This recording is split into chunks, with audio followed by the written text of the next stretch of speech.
The more we learn about NSA surveillance, the scarier it seems to be, and people are trying to combat this surveillance in any way they can, be it like Ladar Levison from Lavabit, who shut down his whole company, rather than presumably hand over his customers' data to the NSA.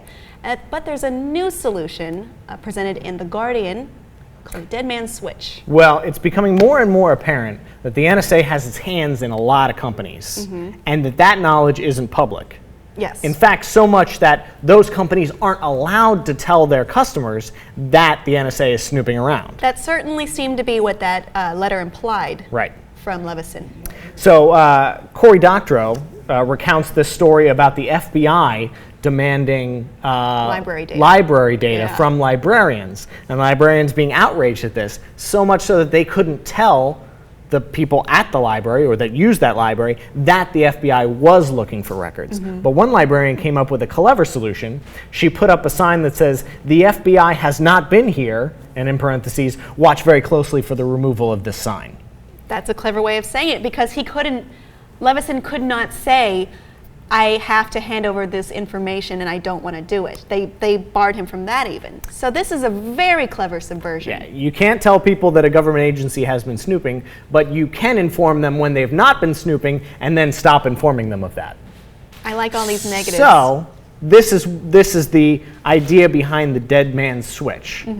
So basically you set up a URL that will inform anyone who goes to that URL that the NSA has not asked you for any information. Yes. And then that URL will ask you, however often you want it to, whether or not this is still true. And you have to respond with a coded number or whatever it is, every hour, every 24 hours. And then as soon as you don't respond, as soon as you fail to return the right password to this URL, that message goes away.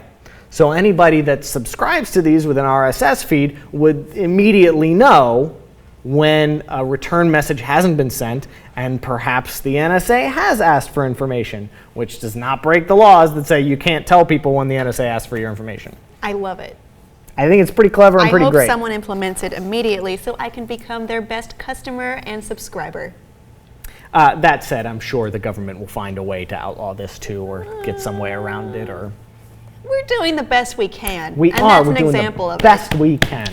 Within the laws that some people follow and some people don't have to follow. It brings up a point that people need to know about, is that how wrong is it when you're not even allowed to tell your clients, your customers, the people that trust you, that you've been compromised? Exactly. When there's an order, when there's a law against that. It's a lot, and then it seems inherently wrong. It's true. Like, when we hear like little bits and pieces about more NSA allegations coming out, it's terrifying. I mean, what is it that we don't know? This is at least one step, I think, to help people safeguard themselves, even if it is totally useless. At least you're trying. Makes our spying organizations seem less like James Bond and everybody that James Bond shot. Yeah. Well, because they call themselves the good spies. Good spies are looking at you.